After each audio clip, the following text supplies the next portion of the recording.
The goal of this podcast is to help you break in and thrive in advertising and marketing. Welcome back to our brand side segment where we interview the best of the best, the people that advertising agency professionals report to. On this episode, you're about to learn from Fabio Ruffet. Fabio Ruffet is the vice president for creative, brand, and content at Mars Wrigley. You know the brands Twix, Bounty, M&M's, Snickers, Kind Bar. All of these are underneath the suite of Mars Wrigley. And he's going to tell you what his job is, how they can stick to a master plan and then enact strategies and tap into agencies to create those deliverables. But then also, you're going to learn how he started marketing side and then went over to agency side, starting at Havas, and then did years at Ogilvy, where he worked on Real Beauty, and then broke into the brand side again at Bacardi for 7 years, and then how he got into Mars. So fantastic episode for everybody. It's a must listen, and you should connect with Fabio. He'll tell you at some random point in the episode how you can connect with him. I won't tell you when, so you listen to the full thing, but you're going to love this. Now on with the show. This is the Breaking and Entering Brand Side podcast. And as usual, I'm your accomplice, Gino Schellenberger. Kick it, Mikey.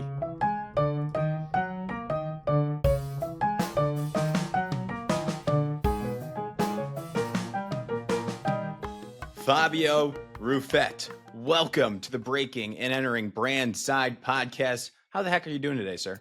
Really well. Super happy to be here, Gino, and spend a bit of time with you. We're going to talk a little marketing. We're going to talk a little advertising. Is there a difference? Probably yes. We're going to learn that. And your experience, Fabio, you are the vice president, which includes creative, brand, and content at Mars Wrigley. Talk about a Hall of Fame brand and running that, learning about that.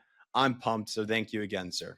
Well, thank you. And it's a real pleasure to be here. And yeah, look, it's an amazing company, and the brands we have all the way from M&M's to Twix to Extra to Maltesers for those in the UK. Just really every day brings different kind of opportunities and challenges on each of those brands, and I feel privileged working on them. Yeah. How's the office? Like the office, you're in London, correct? That's correct. Paddington.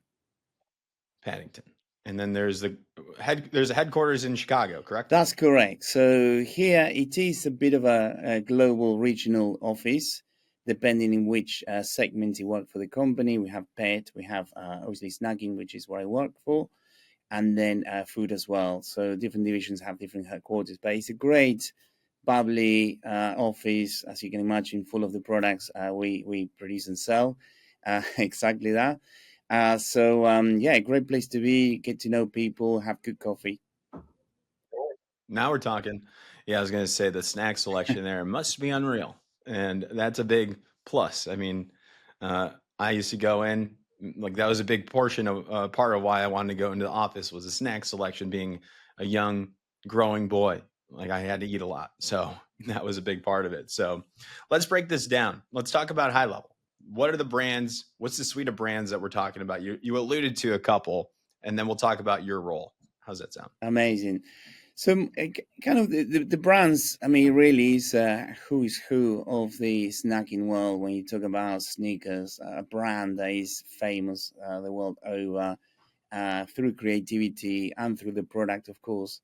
When we talk about M&M's, a brand that I would say probably more than a brand, it's a lifestyle brand in terms of, having its own stores in main capitals around the world.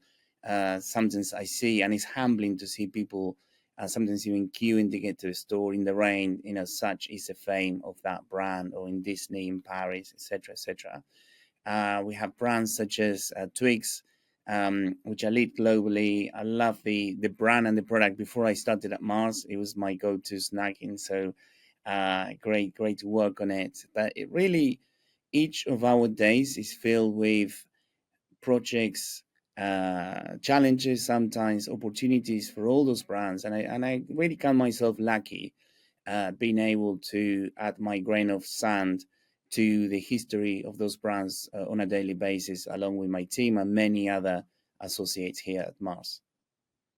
Nice, nice. So your job then is overseeing the brands. Tell me more about what you do specifically at the company. Absolutely. So my role is divided into two. So I have a number of brands I lead globally, and another, the rest of all the snacking brands I lead at European level in 56 markets in Europe. And that job entails creating the brand experiences, the creative campaigns, social strategy, all sort of engagements for consumers at every touch point that is devised in the right way to be able to deliver the right message to the right people in kind of at every moment in time that is relevant for the brand. Um, so that involves working with a bunch of agencies. And when I say a bunch, our creative partners, Omnicom, they have a number of agencies involved in our brands, but kind of great partner from a creative standpoint for many, many decades. And our relationship as the rest of the agency ecosystem, alongside my team, is what makes it possible to create the type of experiences that I think we see in the press very often of one of our brands being very innovative, very technology driven, but at the heart, kind of storytelling infused in everything we do. So that's my job in a nutshell. How do you do all that? Like I'm sure it's in support of the agency partners, your internal team here, but like what is the like when you wake up in the morning, like what's the most important thing that you want to tackle? Like is there like a goal for this year, a theme for this year that's keeping you grounded when there's all these different directions to go? What do you come back to? Absolutely. Mars has this amazing ability for a company the size it is, an ability to really instill uh, kind of choices and priorities in everything we do. So we have a very rigorous brand planning process that pretty much defines where we play with what brands at what level with what sort of investment, the type of activities that we need to create for that given brand to be able to be salient and to be really continue the famous work our brands enjoy for many decades, but in the context of 2025 and beyond, where technology, as we see, is having a tremendous effect in the way we live our life, and for sure in the way marketing or creativity is helping us reach our consumers. So, based on that, the job becomes um, you know, clear in terms of what we need to do, where we put our focus, what are the jobs to be done, as we call it, that we want to achieve for those brands that we signal as the priorities. And then from there on, our brand process follows to the next stage, which is the kind of making it happen. Once we have very clear platforms for all the brands, strategies, passion points for those brands to understand, do they play in particular genres or in areas or kind of passion areas that consumers have. And then from there on, we work very closely with our agency partners and makers and technologies and all sorts of, kind of plethora of other stakeholders to take that, if you like, letter of intent of what we're trying to achieve and making a reality. And I have an amazing team. And Mars is, back to the size of the company, it forces you to work in a very collaborative manner, very entrepreneurial, very much about taking risk and about, treating the business as if it was yours, being a family run business, family owned, but doing it in a way that really gets the best from all the different parts of the company functions to really produce unique work that really will make a difference in the end. That's what we are after. So who's coming up with this large strategy? Like, are you a part of this? How far in advance are you planning out? Like, do you have until 2030, 2035 for each brand? Or there's a yearly goals, like, because that could be a lot, but you have this clear framework. When does this process begin? Are you constantly reiterating that process, that strategy? Can you tell us some more about that master plan? Absolutely. The strat plan goes all the way 5 years out, and then from there on, there are different stages and different phases that are kind of re-looked at and assessed and reworked if need be with more frequency. So we have the two kind of sides of the spectrum, if you like. We have very long term, looking at how our industry and our category will be disrupted through technology, through consumers' habits, through different preferences, through kind of other signals we see, whether it's in culture or in human behavior as such. Um, and then from there on, that informs obviously an innovation pipeline, products we develop, ways in which we get to the market. For example, on digital commerce being a channel that has exploded since COVID and before that. So how do we actually get our brands to consumers in a frictionless way? Um, but then, taking it from there to the other side of the extreme, if you kind of talk about the 5 years out, we talk also about the here and now and kind of creating at the speed of culture.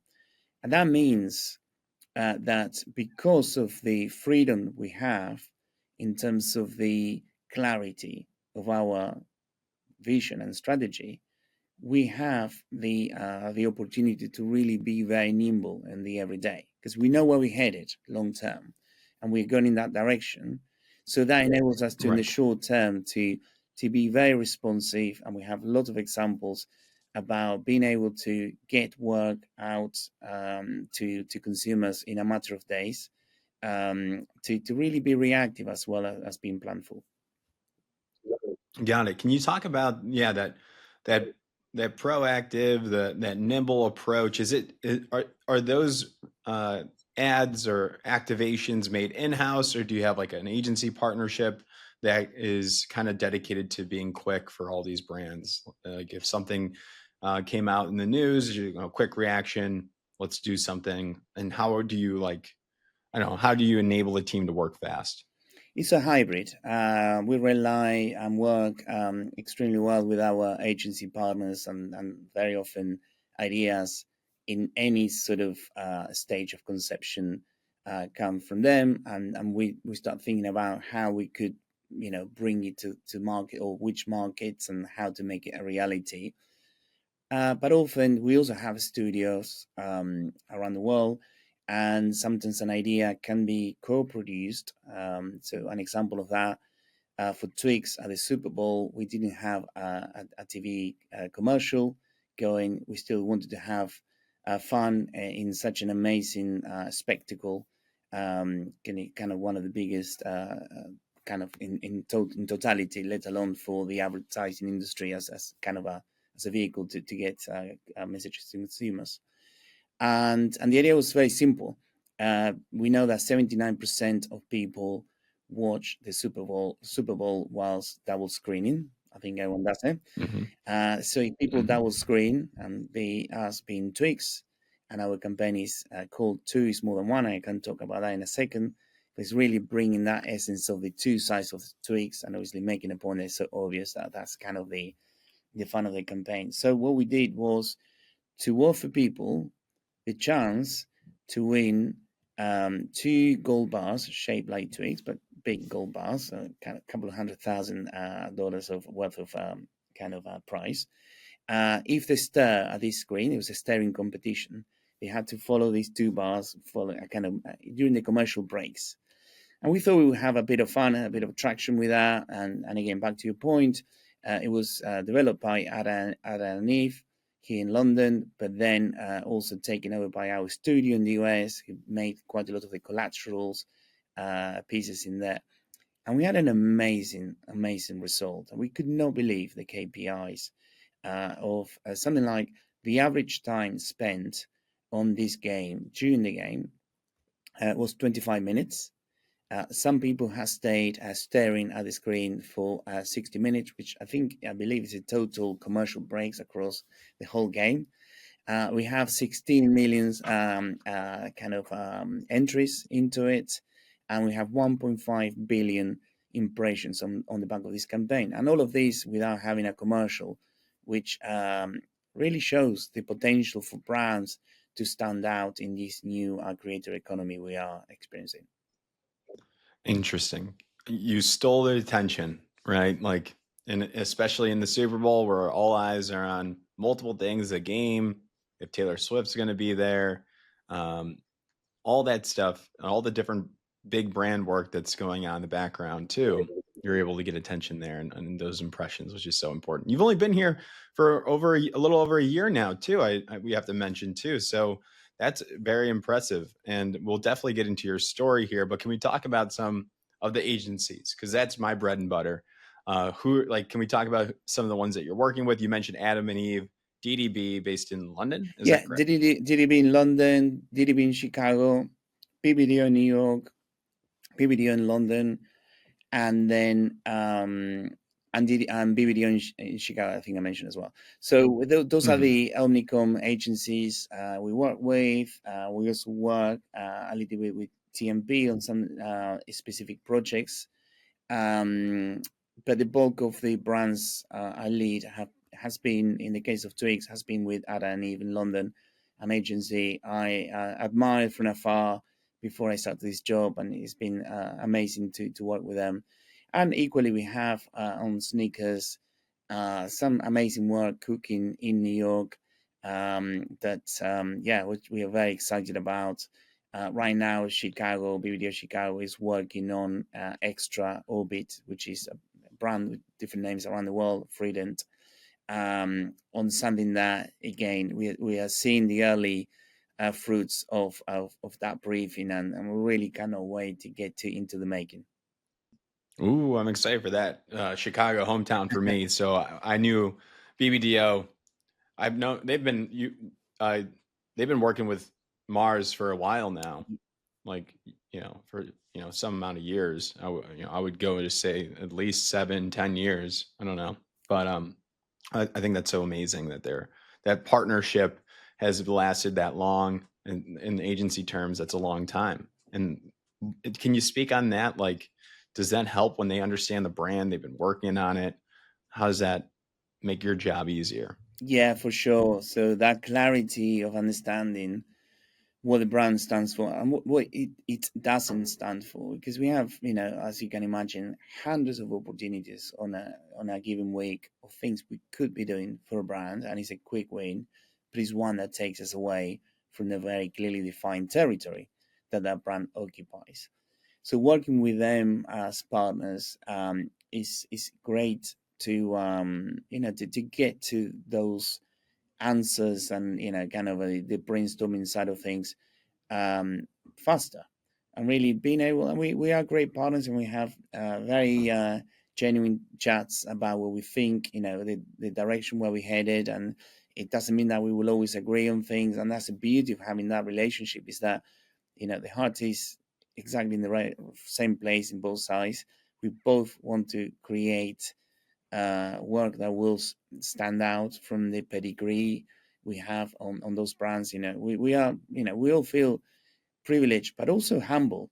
Every time I see a piece of paper that says Sneakers Brief that my team is working on, I'm working on, the team in the US is working on, that comes with quite a lot of responsibility to everyone involved. And I think that's felt certainly agency side with BBDO New York creating the You Know You When You're Hungry back in 2011, I think it was. I remember working on Dove at that time, which was a very well celebrated campaign. Of course, we campaigned for real beauty. Yet, I could not, I had this healthy jealousy of seeing he came out with that campaign, and how amazing everything is, and the results we all know. Uh, Snickers became the number one chocolate bar. You can see the trajectory from creativity to that kind of upwards journey. And now here I am. I'm working with one of the copywriters, Peter, who is one of the OGs of that campaign. with Chris and the rest of the team. So it's a real honor to be working on those brands. Oh, love that. I love the respect that you have for the agencies and for creativity. That's so important. And you worked on Real Beauty? I did. When did you do Yeah, that? so I'll tell you a little bit about my story, and I will take us to it. Yeah, yeah, yeah. So, originally from Argentina, born to an Italian kind of immigrants family that moved that way. Very much kind of connected to the arts and all that thing in my household. Always was always conversation about that, and cinema was a big passion point in our house. I would go very often to the cinema. And I realized, I'm talking about when I was 10, how I love advertising at that point. If I got to the movies after the trailers, after the ad, I will be very, very disappointed, like, probably disappointed. And it kind of in my 9, 10-year-old head, I'm remember thinking, who is making these films? I know movies, it's just to sell something, but who is coming out with these ideas? And it always stayed in my mind. And I think I can trace it back to then my professional life and also personal life has kind of always moved from the business side. I started management, but then I studied a master's in photo documentary. I started my career at a big American company called Bristol Myers Squibb, doing marketing, classical marketing. But then I realized 3 years, even though it was a very, very comfortable job, taking kind of treated very nicely, I realized the part that I enjoyed the most was talking to the agency. We had a weekly meeting at that point. That was my highlight. And I seeing people coming up with ideas, selling them, presenting them, bringing them to life, the shoots, what goes in, what, PPMs, all those things. I thought it was absolutely fantastic. So I remember applying for many, many jobs, didn't get any for a while. And I remember I thought I want to get into advertising because one day I want to work either on Dove, Campaign for Real Beauty, or Nike. I didn't get a job working at Warren and Kennedy, but I started at Havas, and then I got a job at Ogilvy working on Campaign for Real Beauty. So it was a great, great journey of going from having as a 9-year-old, I thought about what it would be like to then being at a brand that was the cornerstone of all things creative. Amazing. So you started BrandSide, Bristol Myers Squibb, and then you transferred over to agency side. Yes. And what was the role when you were at on the agency side when you first broke in? I did most of my career at side, was kind of management, was client side, Mhm. a bit of strategy. I did at some point, and I did a lot of what I would encourage anyone who is agency side and is not in kind of the typical creative role but loves creativity, do creativity. Kind of be best friends with the CCO and the creative team, not to be kind of a distraction or kind of a hijacking. But I remember at the time it was very much binary: you are creative or you're not. And I worked on a number of accounts where creativity was either the cornerstone of the account, like Dove, I just mentioned. I worked on Ford as well, or accounts, which I will not mention, they were kind of creativity was an afterthought. It was about client management. And so much so that the creative team sometimes didn't even get involved in some part of the process. So that was a great creative opportunity for me because they wouldn't even want to go to a recording session. So I was doing the recording sessions on their behalf. They didn't want to kind of, we had a campaign where there was lots of animation involved. They didn't get involved in that. So I got involved in the editing. I learned about 2D animation, 3D. I would go to Malaysia where we did the kind of the line drawings. One of the best kind of animation companies in the world at that point, and I would do that. So I kind of found myself in situations where I, actively uh, kind of push towards the side of learning and being in the thick of it rather than being a suit that kind of went to nice lunches and, ran a business. That was my way to get my fix of, kind of getting really into the weeds of creativity. I love it. I love it. And the fact that nobody wanted to work on some clients, like client accounts, and then you stepped in and you learned and that you saw that as an opportunity. This is all agency side, just reiterating, correct? That's all agency side. Absolutely, yes. So smart. So smart because there are some accounts that people don't want to touch, or it's like they just service them. And you stepped in, you saw that as an opportunity to learn, you made a non-creative role creative. I think if I was a CCO and I saw anybody trying to come up with ideas, I'd be like, yeah, go for it. Like, as long as you're doing your day-to-day job and the best you can. If you're an account person, you're doing that, you're doing the essentials there. You want to come up with ideas and help our team out? Heck yeah. Like that's free work essentially. It's like go for it. And then if they're good ideas, you can use them. So you kind of use that philosophy, it sounds like. 100%. And I tell you, I've been privileged, very privileged to work with some of the best in this industry and also some of the, kind of Hollywood film directors, the kind of top tier photographers out there.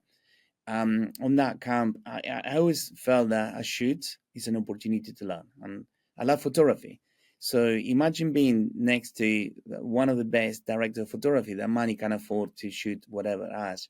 Was after, we kind of break for lunch, most people will run to the catering to see what they could get. I would stay behind talking lenses and apertures and kind of film stocks with the director of photography. And I learned so much so that, many years down the line, I decided to do a master's in photo documentary.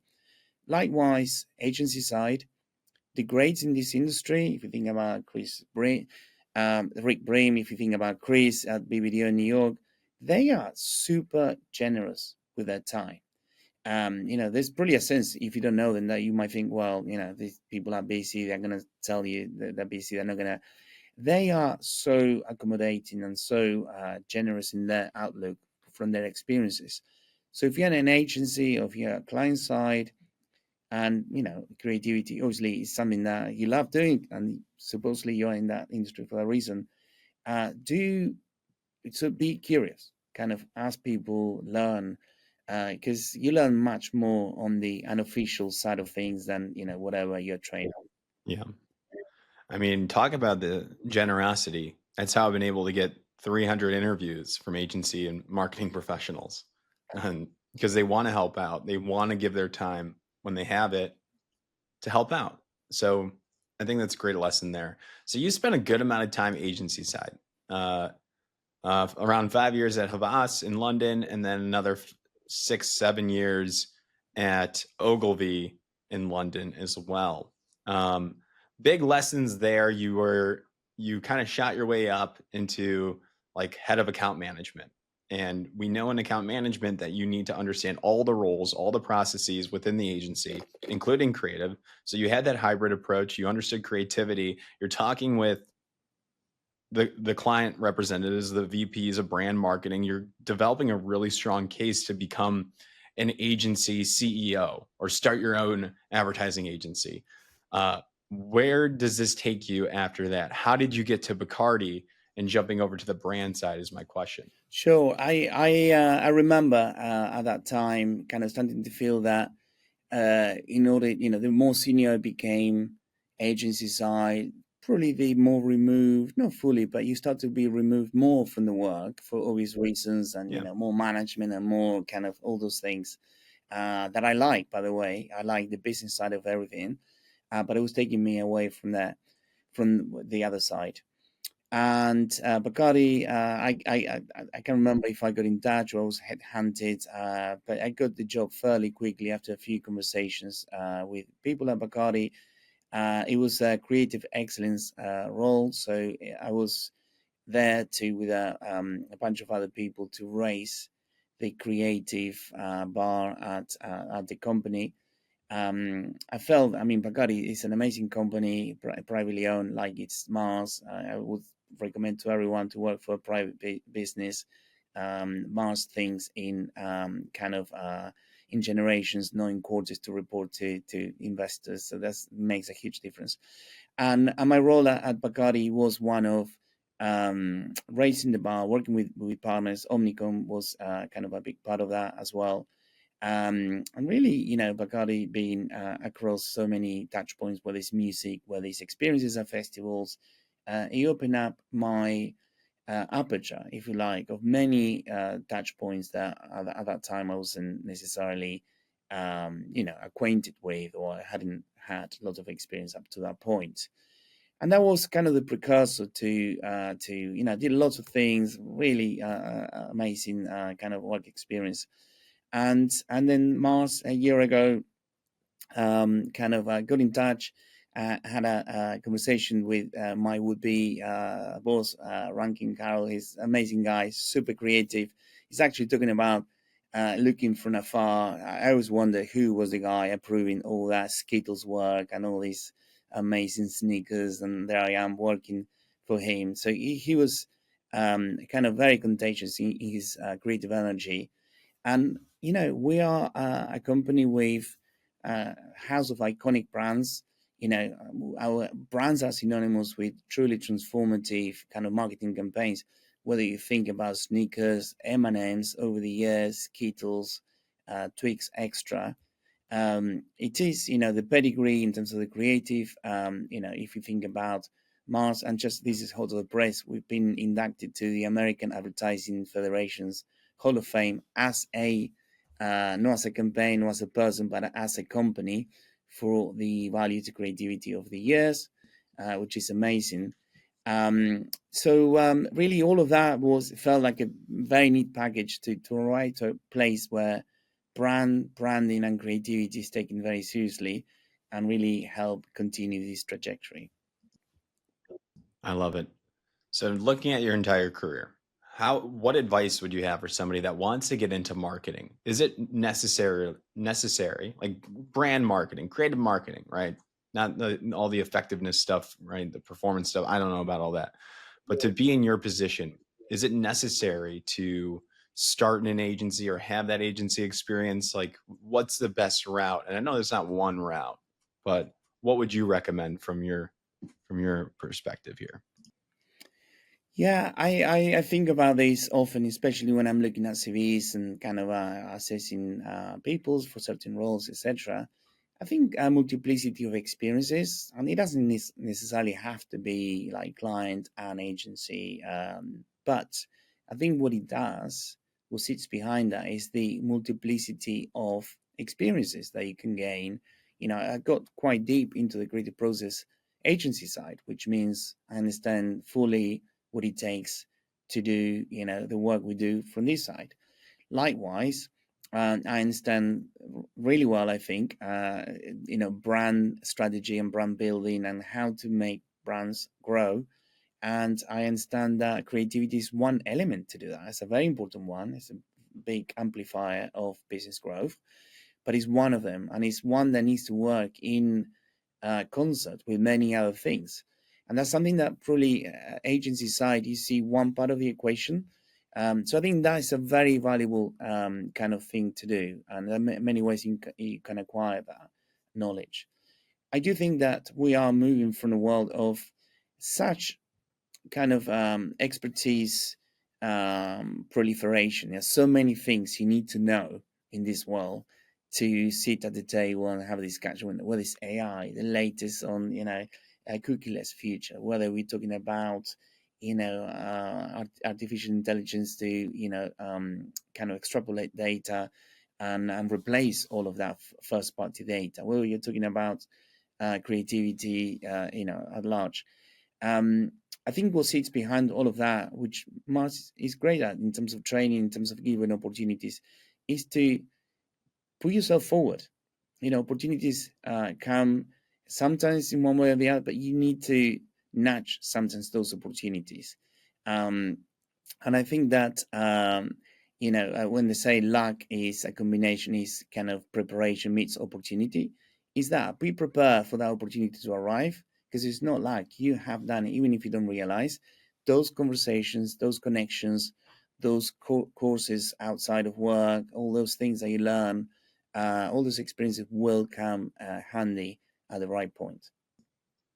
I love it. If you were to talk to our audience right now as if they're your children, somebody you care about, a nephew, somebody really close to you, and you're directly speaking with them like that, is there a specific route you would recommend them to take in marketing today that has the highest growth potential? You're like, go, if I could tell my younger self, maybe I would say, check out consulting. Consulting seems like I know some pretty well off consultants at like Big Four, like KPMG, Deloitte. Like, I don't think that's a bad route. Like, what do you say is the route that people should definitely entertain in marketing? Great question. I think that I would put somewhere in your horizon at some point to do, whether you go to agency side or marketing as a whole, is to have a solid grounding in marketing and kind of it's there are things that are immutable. Yes, we're talking about artificial intelligence and all the things that tech will enable us to do, and I'd love to touch on that in a second. But the foundational elements that makes marketing less than not it's a science as opposed to let's see what works. Is really important at the beginning of anyone's career. So whether it is in the UK, we have a body called the IPA, Institute of Practitioners of Advertising. It's a great body that has tons of white papers and really the theory. Whether it's the CIM, which is the Chartered Institute of Marketing, and each country will have something slightly different. Do a foundational course because that will really set you apart when you're if your agency talking to clients or vice versa. So that will be the first thing. And the second thing is a Yeah. combination between those fundamentals versus curiosity. We don't know what we don't know when it comes to disruption and technology changing. There will be roles that will disappear, and some roles that will not will be formed in the next 18 months we don't even know about. And I love the phrase, AI will not take your job, but someone using AI will do. So it's that kind of notion of if you're not equipped with what is the latest around technology and how marketing has progressed and is progressing on the back of that, I think that will put you into a major disadvantage as well. Got it. Got it. Love it.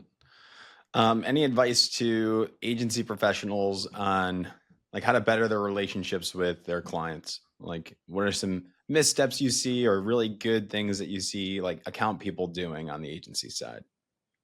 Great question. I observe in the greatest account partners and kind of creative partners and strategies.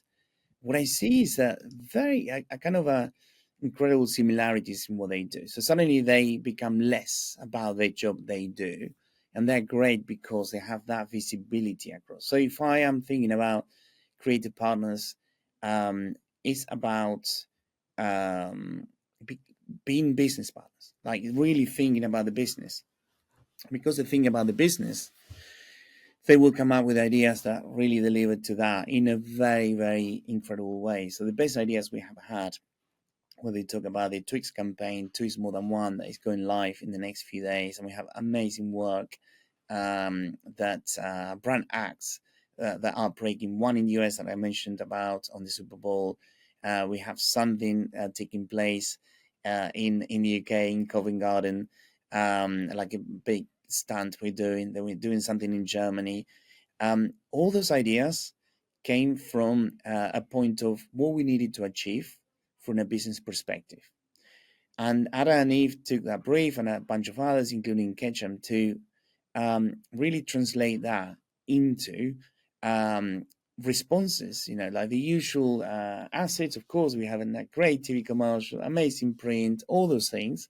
And these activities is now a key markets that, if the first one is anything to go by, start down the Super Bowl, we are really, really excited. We are making waves with this new work. So it's a little bit of the response, long one, is understanding the business and those partners really get under the, look into under the hood of our business and therefore are able to propose ideas and solutions that really deliver. Yeah. Yeah. I love it. Yeah. I would ask so many questions I'd probably be annoying. Not at all. You know, like what's keeping you up at night? Like what's the main business problem today in the next 5 years, like for the specific brief and beyond, all that stuff. It's up to the agency professional and you to communicate back and forth on what's going on, and listening to like earnings calls and seeing any sort of like whatever reports. I think studying those and going above and beyond, looking at all the archives of old ads, understanding the brand's history, all of that stuff is so important that our audience should know. Is there anything else, other tips that you have for agency professionals in that manner, or did we cover most of them? I think I would say, and I'm talking in kind of headlines levels. Let's say the growth mindsets, kind of really looking at this, our industry, what we're trying to achieve, with a perspective of, it's ambiguous, it's sometimes volatile, the world we live in, and I think creativity can be an agent of change and kind of in a number of ways, and it's transformative for businesses. So being able to think on your feet and being very grounded on those principles that I talked about, but being able to be comfortable with being uncomfortable is one element, and the other one is learning agility. We are learning to learn, and that is, I say this to my kids all the time. Don't worry. I probably shouldn't say this to them, but don't worry so much about. I don't care if you don't get a good grade repeating what you're learning. This is really parroting on what someone wrote. Learn to learn. Learn what's behind what's being kind of said to you, and be curious. And I think that which we have innate when we are kids, kind of in general, we humans tend to lose that. We can much more formal and rigid, and which is why kind of creative agencies are great partners in that way, because kind of retain a lot of that freshness. So being an agile learner and throwing yourself into things is a really good way to break through. I would say. Fabio, this has been fantastic. If they want to learn more, can they reach out to you, or is there a website that they can go to about open jobs, internships, anything like that top of mind? If they want to say hello, what do you say? Absolutely. LinkedIn, I'm on that. It's probably the channel I use the most these days, apart from TikTok. But I kind of, I'm an observer on TikTok rather than so yes, get in touch. Anything that I can do to help. I will say Mars has a great website for jobs available. It's a fantastic company. It's a family business. It's regarded as one of the best employers, and I'm not saying that kind of when you look at Glassdoors and all those surveys. So yeah, I encourage people who want to move to the light side. I would say I used to say the other way on the agency side. Mars is a fantastic company to do that at. Wonderful. Fabio, thank you so much for coming on.